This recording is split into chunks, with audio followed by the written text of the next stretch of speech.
Mbak Oriza, bagaimana sih cara untuk bertahan secara mental di tengah pandemi ini? Pentingnya dalam situasi seperti ini untuk mencegah kita yang tadinya stres tidak menjadi lebih stres, atau yang tadinya memang mentalnya tidak terganggu menjadi lebih sehat mentalnya atau terjaga mentalnya supaya tidak terganggu, adalah dengan cara mengaktifkan 4 hormon kebahagiaan. Hormon tersebut adalah hormon endorfin, hormon dopamin, oksitosin, dan serotonin.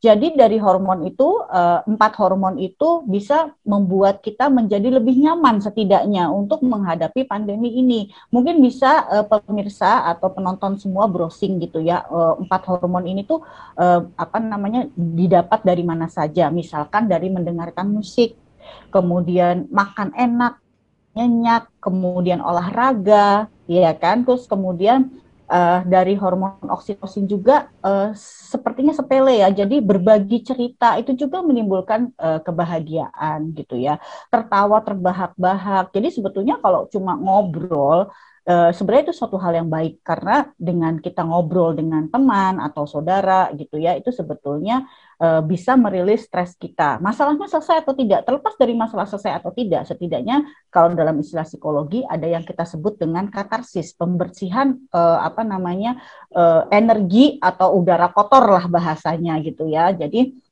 untuk supaya kita menjadi lebih lega.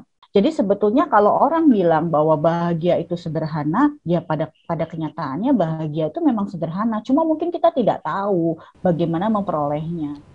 Lalu bagi orang dengan gangguan kejiwaan khususnya yang sudah terdiagnosis, apakah ada saran-saran khusus untuk menghadapi dan menjalani hari-hari di tengah pandemi?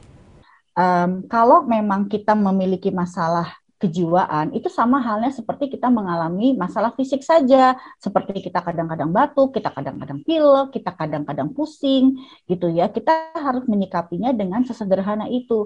Hanya saja bagaimana harus mengatasinya. Nah, itu yang harus kita lakukan dengan cara yang tepat. Stress management harus kita lakukan, anger management harus kita lakukan, time management harus kita lakukan. Yang penting adalah itu. Jadi bukan berfokus kepada ekspresi emosi negatifnya. Aduh, saya ini sedang mengalami kecemasan. Aduh, saya punya fobia gitu ya. Saya ini lagi depresi. Jangan berkutat kepada ekspresi emosi negatifnya, tetapi fokuslah kepada how to find the way to resolve the problem gitu ya. Maksudnya, tapi fokuslah kepada bagaimana cara untuk bisa menghadapinya dan bahkan untuk menyembuhkannya, kayak gitu. Oke, terima kasih Mbak Oriza Sativa atas penjelasannya.